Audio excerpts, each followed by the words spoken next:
à Radha Kriparon. Aujourd'hui, nous allons lire un verset du Srimad Bhagavatam avec une teneur et portée de Srila Prabhupada. C'est le premier chant, chapitre 6, verset 33. Srila Prabhupada, il y a des teneurs et portées de Srila Prabhupada qui sont vraiment spéciales. Srila Prabhupada, il expliquait que ce n'est pas moi qui ai écrit, tout simplement je tiens le crayon et Krishna a écrit. Je suis juste l'instrument et je tiens le crayon.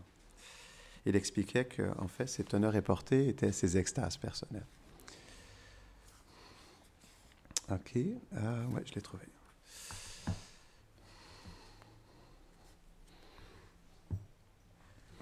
Om Namo Bhagavate Vasudevaya. Om Namo Bhagavate Vasudevaya. Om Namo Bhagavate Vasudevaya. Om Namo Bhagavate Vasudevaya.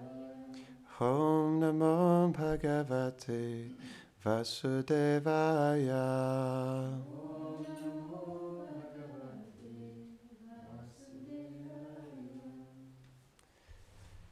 Donc,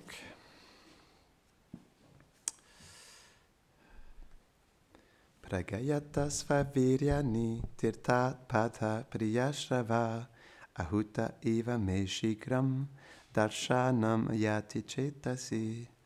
Il y a le mot darshan, donc c'est bon signe. Darshan veut dire la rencontre avec Krishna.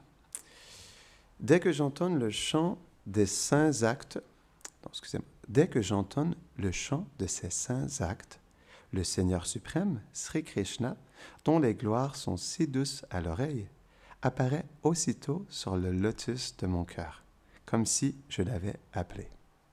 Wow! Je vais le répéter. Okay. Dès que j'entonne le chant de ces saints actes, le Seigneur suprême, Sri Krishna, dont les gloires sont si douces à l'oreille, apparaît aussitôt sur le lotus de mon cœur, comme si je l'avais appelé. Teneur et portée.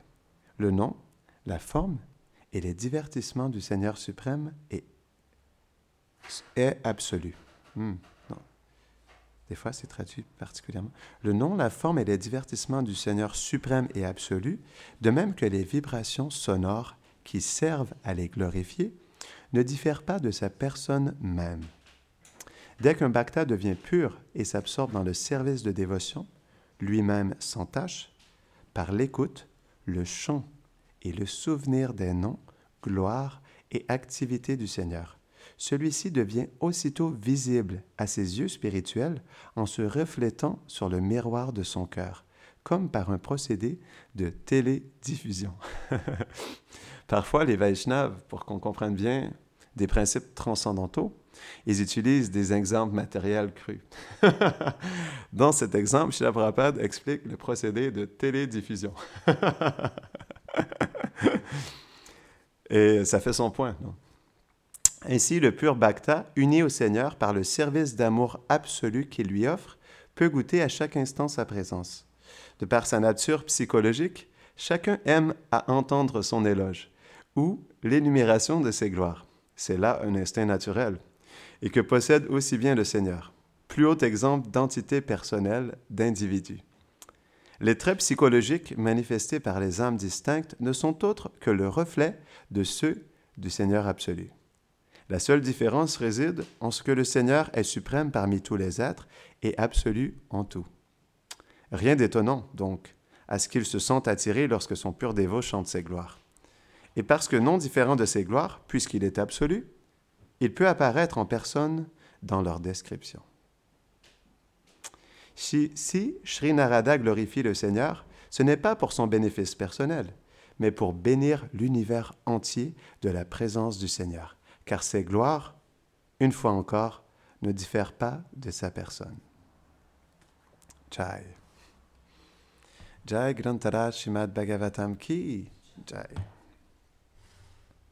Om Gyanatimirandasya Gyananjara Sharakaya Chakshurun Miritam Jena Tasmai Shri Gurave Namaha Shri Chaitanya Manobhishtam Stapitam jena bhutale svayam rupa kadamayam dadati svapadantikam.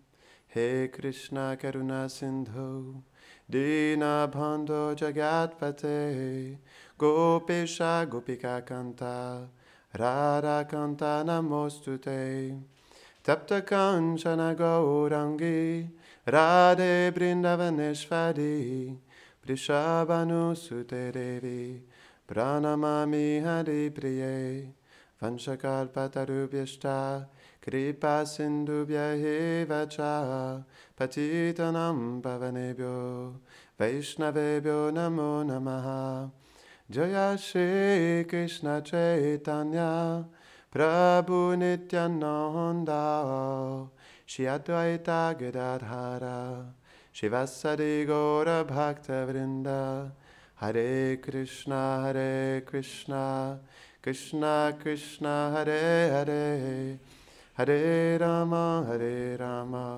Rama Rama Hare Hare Namaham Vishnupadaya Krishna Prishtaya Bhutare Shrimate Bhaktivedanta Saminiti Namine Namaste Saraswati Deve Gauravani Pracharine Nirveshesha Shunnavadi Pashtatare Shatadine. N'est-ce pas un merveilleux verset?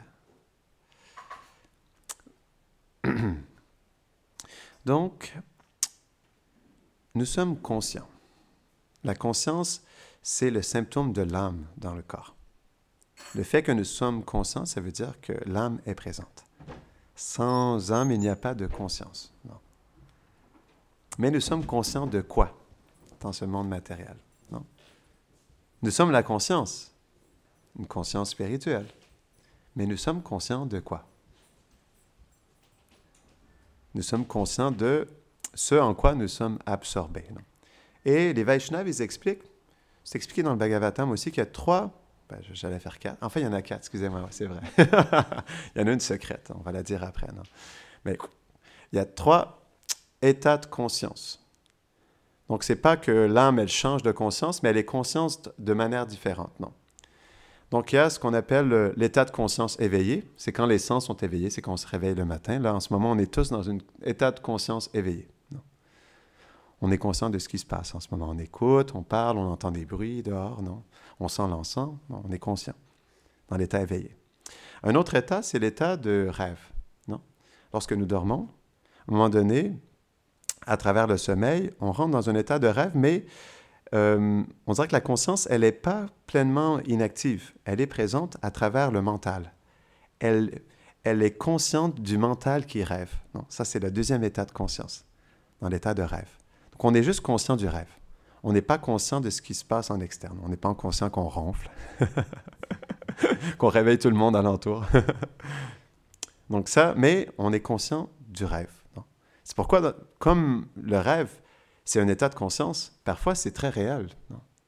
Je me rappelle, j'ai déjà fait un cauchemar où je me suis réveillé avec en sueur tellement c'était épeurant, quoi. Non? Donc, on est aussi conscient. Et il y a l'état de sommeil profond où c'est expliqué que le prana, c'est le souffle, non, dans le corps qui nous fait vivre dans ce corps, bien, il est presque inactif, mais il reste un peu actif pour que le corps continue à bouger, pas à bouger, mais à continuer à respirer, quoi, à vivre. Mais c'est un moment où la conscience, elle est très passive à ce moment-là. Non? Mais ce qui est intéressant, c'est que les Vaishnavas, ils expliquent que c'est 3 états de conscience, que ce soit l'état éveillé, l'état de rêve ou l'état de sommeil profond. Écoutez bien, tout ça, c'est un rêve. C'est pas moins un rêve d'être éveillé que d'être dans un rêve ou que d'être dans un sommeil profond. Moi, quand j'avais entendu ça la première fois, je me suis dit, wow, ça c'est balèze, quoi. Donc tout ça, c'est un rêve. Hein. Mais il y a un 4e état de conscience.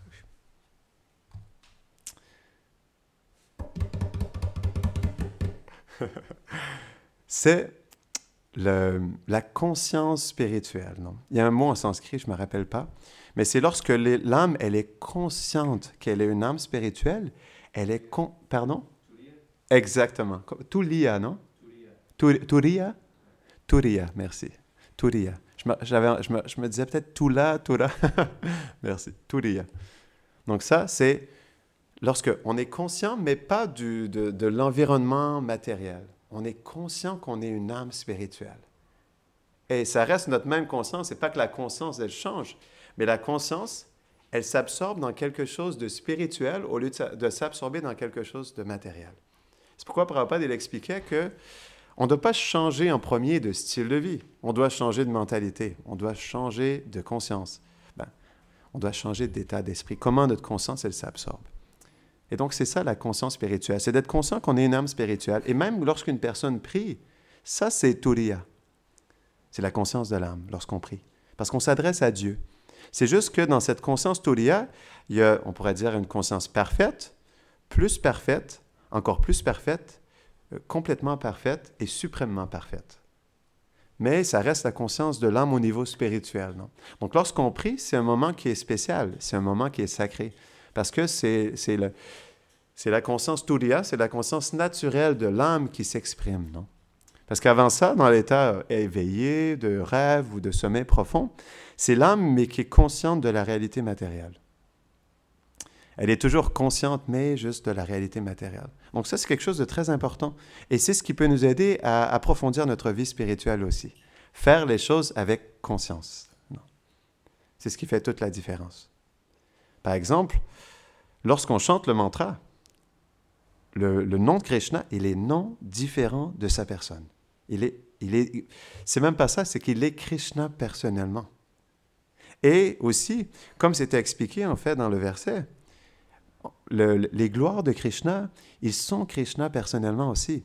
C'est expliqué que donc le premier processus de la dévotion pour commencer à développer notre relation avec Krishna, c'est l'écoute, Shravanam. Non? Donc l'écoute des gloires de Krishna. Non? Ça, c'est le premier processus. Donc c'est extrêmement important. Donc, dans le Bhagavatam, dans le premier chant, c'est aussi expliqué qu'on devrait écouter de la bouche d'un saint Vaishnav. Non? C'est même expliqué dans le 4e chant, c'est un beau verset, que lorsque le Vaishnav, il parle, parce qu'il a Krishna dans son cœur, il y a lorsqu'il parle, en fait, ce sont comme des particules de safran, de poussière de safran qui émanent de sa bouche. C'est beau, hein? C'est poétique, pour montrer à quel point, lorsqu'un pur dévot du Seigneur, il parle, c'est comme du nectar, non? C'est comme un lotus, le parfum d'un lotus qui se manifeste. Non? Mais il y a aussi Bhaktisiddhanta Sarasvati Thakur qui explique que, au même titre que d'écouter directement un Vaishnav parler, il y a une écoute pure et parfaite dans ça. Au même titre, dans le Bhagavatam écrit, il y a aussi exactement la même écoute. Il explique d'une manière très intéressante, il dit, c'est une écoute visualisée. Donc, on avait expliqué au départ que Prabhupada, premièrement, il expliquait que ce n'était pas lui qui écrivait, il tenait juste le crayon. Et ensuite, il disait que ses teneurs et portées, ils étaient ses extases personnelles, non? Ça se manifestait de son cœur, c'était son amour pour Krishna, sa relation avec Krishna qui émanait dans les lignes de ses teneurs et portées. Hein? Eh bien, c'est ça le Bhagavatam. Le Bhagavatam, c'est, comme c'est écrit, c'est pas que ça perd quelque chose. C'est ça qui est expliqué. Prabhupada, il explique que lorsqu'on lit la Bhagavad Gita, donc il parle de la Bhagavad Gita dans ce qu'il explique à ce moment-là, il dit, lorsqu'on lit la Bhagavad Gita, c'est comme si on serait directement sur le champ de bataille, à côté de Krishna, à écouter personnellement ses enseignements. Ça, c'est ce qu'on appelle Shabda Brahman. Shabda Brahman, ça veut dire un son transcendantal enregistré. C'est l'enregistrement suprême. C'est que Krishna, il est pleinement présent dans ses enseignements. C'est pourquoi c'est tellement spécial de lire aussi le sanskrit, d'écouter le sanskrit dans les versets de la Bhagavad Gita. Ou, comme c'est expliqué, de lire régulièrement le Bhagavatam. C'est ce qui va faire toute la différence dans notre vie. Parce que l'écoute, c'est vraiment ce qui installe, c'est un aspect fondamental pour installer Krishna dans notre cœur, non? On va relire le verset parce que c'était trop beau. Dès que j'entends le chant de ses actes, le Seigneur suprême, Shri Krishna, dont les gloires sont si douces à l'oreille, apparaît aussitôt sur le lotus de mon cœur, comme si je l'avais appelé. Et c'est pourquoi Krishna a dit « Je ne suis pas dans les austérités des yogis, Je suis là où mes dévots, ils me glorifient personnellement. Et dans La teneur et portée, c'était intéressant. Srila Prabhupada, il expliquait que, en fait, comme nous avons, parce que nous sommes une parcelle de Krishna, nous avons cette propension en nous à nous glorifier ou apprécier entendre parler de nos gloires, parce que qu'est-ce qu'une personne, elle aime le plus entendre? C'est ses gloires personnelles. C'est ce qui lui fait plus plaisir. Pourquoi? Parce que c'est un reflet de l'ego transcendantal originel de Krishna. Parce que Krishna, il a cet ego, nous avons aussi cet ego. La différence, c'est que lui, c'est légitime, nous pas. Nous, pas du tout. C'est pas du tout légitime. Parce que, comme Gurudev l'a expliqué dernièrement, on n'a aucune qualité. Toutes les qualités émanent de Krishna, donc c'est pas légitime pour nous. Puis en plus, on est un 10 millième de la pointe d'un cheveu, donc là... OK, on peut se glorifier, mais OK, je glorifie que je suis un 10 millième de la pointe d'un cheveu. Hey, tout le monde, je suis un 10 millième de la pointe d'un cheveu. Vous avez entendu? Hey! Seulement l'écho revient. Donc, c'est ça. C'est pourquoi, en réalité, de se glorifier, c'est stupide, quoi. C'est tellement stupide. Mais Krishna, lui, il peut. Pourquoi? Parce qu'il a toutes les qualités qui émanent de sa personne. Il est la personne suprême, la personne originelle. Ça veut dire que tout émane de lui. Non. Toutes les qualités émanent de sa personne. Il est le roi de toutes les relations. Non. Il est la beauté incarnée. Non. C'est sa qualité première, sa beauté. Non. Toutes les autres qualités sont comme véhiculées à travers sa beauté. Parce qu'à travers un clin d'œil, il manifeste sa compassion, sa miséricorde, non? Ou son amour pour ses dévots. Donc c'est pourquoi sa beauté, c'est vraiment quelque chose de spécial. Et c'est comme ça que Chaitanya Mahaprabhu, c'est Krishna, mais dans une humeur de miséricorde. C'est comme ça aussi qu'il détruit les démons. Non? Parce qu'on sait que Krishna, il vient à chaque millénaire, non? À chaque jour de Brahma, pardon, il vient pour manifester ses divertissements et attirer les êtres. Et après ça, il vient en tant que Chaitanya Mahaprabhu. Mais lorsque Krishna était présent il y a 5000 ans, il tuait les démons. Il tuait. Il prenait ses deux mains potelées, même quand il était un bébé. Non, il s'est agrippé à Trinavarta, qui était un démon qui était comme une tornade, quoi. Et avec ses petites mains potelées, il s'est agrippé au cou de Trinavarta et il s'est mis tellement lourd que Trinavarta, il a été obligé de s'écraser sur le sol. Et donc, Krishna, il tuait personnellement des démons. Mais lorsqu'il vient en tant que Chaitanya Mahaprabhu, il vient tuer le démon qui réside dans notre cœur. Ça veut dire notre oubli de Krishna et cet oubli qui nous pousse à penser que nous sommes Krishna, que nous sommes Dieu en personne. Donc, c'est ce qu'il vient détruire. Et son âme principale pour détruire, c'est intéressant, c'est expliqué comme ça dans le Chaitanya Charitamrita, son âme principale pour détruire le démon qui réside dans notre cœur, sous la forme de l'oubli, c'est sa beauté. C'est beau. C'est à travers sa beauté qu'il détruit les impuretés dans notre cœur. Parce que la beauté de Krishna, elle est irrésistible. Non? Krishna, c'est le nom de Krishna. C'est pourquoi Krishna, c'est le plus beau nom, c'est le nom, on pourrait dire, principal de Krishna, parce que Krishna veut dire, il est infiniment fascinant par toutes ces qualités qui émanent de sa personne, qui viennent de sa beauté. Non? Donc, personne ne peut rester indifférent à la beauté de Krishna. C'est pourquoi écouter les gloires du Seigneur, c'est quelque chose qui est absolument essentiel. Et on devrait le faire à tous les jours. Donc ici, au temple, on le fait à tous les jours. On a une classe du Bhagavatam. Mais pour ceux qui sont à l'extérieur, soit écouter la classe qui est sur YouTube, ou sinon aussi, juste personnellement, ouvrir le Bhagavatam et lire au moins minimum un verset du Bhagavatam par jour. Ça ne coûte pas grand-chose, c'est gratuit. Et en plus, ça prend peut-être, je ne sais pas, ça dépend de votre vitesse de lecture. Certains lisent comme des tortues, certains lisent comme des lapins. Mais ça peut prendre entre 30 secondes et 2 minutes et demie, quoi. Donc, c'est pas long. Et on peut juste lire un verset à tous les jours du Bhagavatam. C'est tellement... Et ça, c'est tellement puissant. Parce que c'est directement Krishna. C'est ça qu'on expliquait. On va revenir à ça, Shabda Brahman. C'est quelque chose qui est vraiment essentiel pour nous, parce que c'est à travers l'écoute et le chant qu'on se connecte avec Krishna. On n'est pas directement tout de suite dans le monde éternel de Krishna, face à face avec lui, mais il y a quelque chose d'encore plus miséricordieux que de la personne lui-même, c'est Nami. Nama, non, ça, Nama. Nama, le nom de Krishna. Le nom de Krishna et ses gloires, ils sont encore plus miséricordieux que sa personne. C'est même expliqué dans l'ère dans lequel nous vivons en ce moment. Le nom de Krishna, ou Krishna en tant que son nom, c'est son incarnation dans l'ère de Kali, dans lequel nous vivons. C'est comme ça qu'il se manifeste, qu'il est présent. Donc, ce n'est pas quelque chose d'ordinaire. C'est pourquoi c'est tellement important d'écouter et de chanter les gloires de Krishna, parce que c'est ce qui va nous aider à développer notre relation avec Krishna. Parce que, on avait expliqué qu'il y a 3 états de conscience, et l'état de conscience réel de l'âme, c'est Turiya. Ce qui veut dire, notre relation avec Krishna, ça c'est notre vraie conscience, c'est notre vraie réalité. Il faut comprendre que l'âme qui est située dans ce monde matériel, elle est dans un état qui est artificiel.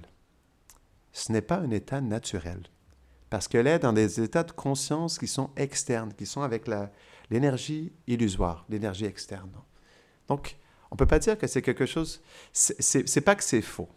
Non, c'est vrai, dans le sens où, oui, on est dans un corps qui est vrai. C'est pas faux. C'est pas que... Non, il existe pour de vrai. Mais c'est quelque chose de temporaire. Donc, ce n'est pas notre vraie réalité. C'est une réalité, mais qui est temporaire. Et qui est, si on comprend la réalité de l'âme, dans sa relation avec Krishna, qui n'est pas notre vraie, ultime réalité. Donc, c'est pourquoi on doit faire attention comment on s'identifie à tout ça. Parce qu'on peut se perdre complètement dans ça. Parce que nous sommes la conscience, mais en tant que conscience, on peut complètement s'absorber dans l'état éveillé, l'état de sommeil profond et l'état de rêve. Non. Donc, on peut être complètement absorbé dans ces choses-là, bien sûr. Mais on reste la conscience, et c'est ça qui est important. En tant que conscience, on peut justement rediriger notre focus. Non. Parce que c'est naturel. Et parce que, comme l'explique le Bhagavatam, c'est ce qui donne la suprême satisfaction de l'être. C'est l'occupation ultime de tous les êtres vivants et le service d'amour envers le Seigneur. Et lorsque nous accomplissons ce service, il nous donne une satisfaction incommensurable, parce que c'est la disposition naturelle de l'âme. Et en plus, donc, on pourrait tellement le regarder à tous les niveaux, non? Parce qu'on pourrait se dire, mais en fait, moi, je suis réellement conscient de ce qui se passe, j'ai bâti ma vie, j'apprécie tout ce qui se passe dans ma vie. Bien sûr, oui. Mais il faut comprendre que, malgré tout, c'est toujours Krishna qui nous attire. C'est ça le point. C'est toujours Krishna à chaque instant. Donc, c'est pourquoi, en réalité, même Krishna, il dit encore une fois, il dit, ce monde est une fraction de ma splendeur. Donc, tout ce à quoi nous sommes attachés, attirés, tout ce que nous désirons, tout ce qui nous illusionne, c'est Krishna. Mais ça reste juste une fraction de sa splendeur. On pourrait dire c'est même pas un 10 millième, non? Parce que là, ça serait trop donné. Mais 1 millionième, tu vois, ou 1 milliardième, la fraction de la splendeur de Krishna, de la beauté de Krishna. Donc, c'est pourquoi si nous sommes un tantinet soit peu sensés, alors pourquoi ne pas tout simplement développer notre relation avec Krishna? Si tout ce monde est juste un pâle reflet infinitésimal de sa beauté originelle. Donc, c'est pourquoi... coucou! C'est naturel pour l'âme. Donc, c'est pas quelque chose d'artificiel. Et c'est ce qui va nous donner aussi, c'est ce qui va nous permettre de vivre réellement. Parce que c'est pas qu'on arrête de vivre, au contraire. Parce que lorsqu'on est juste dans la conscience mondaine, on est juste en connexion avec l'énergie illusoire et les modes de la nature. On n'est pas conscient de Krishna, de sa présence. Et du coup, notre expérience même de ces choses, elle est petite aussi, elle est infime. Mais, à travers le yoga, on avait expliqué ça quand nous étions au Havre, à travers le yoga, tout, même faire du vélo, devient une profonde méditation sur Krishna. D'aller faire les courses, de manger, de parler, de bouger, tout. C'est ça le yoga. Ça devient tellement pratique à chaque instant. Et chaque instant devient tellement propice pour être en conscience de Krishna. Chaque instant. Et c'est pas quelque chose de compliqué, hein? C'est juste, nous sommes la même conscience, mais on se tourne vers Krishna, tout simplement. C'est pourquoi, par exemple, dans le chant, c'est expliqué par les Vaishnavas. Ce qui est important dans le chant, en premier, on regrette d'être tellement dans l'oubli de Krishna, d'avoir été illusionné pendant tellement d'existences. Ça, c'est le premier sentiment, parce que le regret nous fait développer l'humilité et aussi la dépendance envers Krishna. Mais ensuite, quand on chante, il faut se chanter en se tournant vers Krishna. Ça, c'est la conscience, non? On parle de conscience. La conscience se tourne vers Krishna pour vouloir une relation avec lui. C'est dans cette disposition de se tourner en conscience vers Krishna qu'on peut vraiment avoir quelque chose de dynamique avec lui. Au même titre qu'on a quelque chose de dynamique avec ce monde. C'est exactement la même mécanique. Ça ne change pas. Notre conscience est complètement absorbée dans les choses de ce monde et notre conscience peut être complètement absorbée dans les doux pieds pareils au lotus de Krishna. Parce que de toute façon, c'est la même chose. Notre conscience est complètement absorbée dans les qualités de Krishna qui se manifestent à travers les objets matériels. Donc, c'est la même formule. On ne change pas quoi que ce soit. Mais on se connecte à la source, à l'origine, à Krishna. Et là, notre expérience du vélo, notre expérience de la fleur, du coucher de soleil, de nos relations, du fait de parler, de chanter, absolument tout, de cuisiner, tout devient tellement spécial et sacré. Tout devient une offrande envers Krishna. Tout devient une opportunité de se connecter à lui et de relationner directement avec lui, à travers le médium de ce monde matériel. Et c'est ça qui est beau. Et ça fait en sorte que notre expérience dans ce monde, même si c'est un monde qui est dû justement au mode de la nature, non? Beaucoup de passion et d'ignorance qui font en sorte qu'il y a un karma négatif dans notre société aujourd'hui, au moins on vit dans notre relation avec Krishna. Et ça, c'est la chose la plus vraie.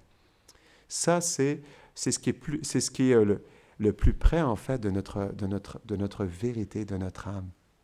Et à travers ça, justement, on peut constamment vivre avec Krishna, même dans les situations les plus horribles en externe. Un dévot avait dit ça un jour, c'était intéressant. Peut-être qu'il avait pris ça de Prabhupada. Prabhupada, il avait dit, même si, par exemple, il y a une guerre, lorsque les bombes tombent, on verra les bombes comme Krishna et comme on les verra comme Krishna, tout simplement, on se souviendra de Krishna à travers ces bombes. En tout cas, c'est quand même cru comme exemple, mais c'est juste pour montrer que à travers tout, c'est Krishna aussi. Donc, pour le Vaishnav, dans toutes les circonstances, il est dans sa relation avec Krishna. Il ne perd jamais sa relation avec Krishna. Pourquoi? Parce que sa véritable identité et sa vérité originelle, elle est sa relation avec Krishna. Donc, c'est pourquoi chanter les gloires de Krishna et écouter les gloires de Krishna, c'est la formule la plus puissante et la plus profonde, la plus pure, pour nous aider à développer notre relation avec Krishna. Et pas seulement ça, mais vivre dans sa réalité aussi. Donc, on va terminer ici. Est-ce qu'il y a des questions ou des réflexions avant qu'on termine? C'est bon? Grantara Shrimad Bhagavatam ki Jai Nitai Gaura Premanande.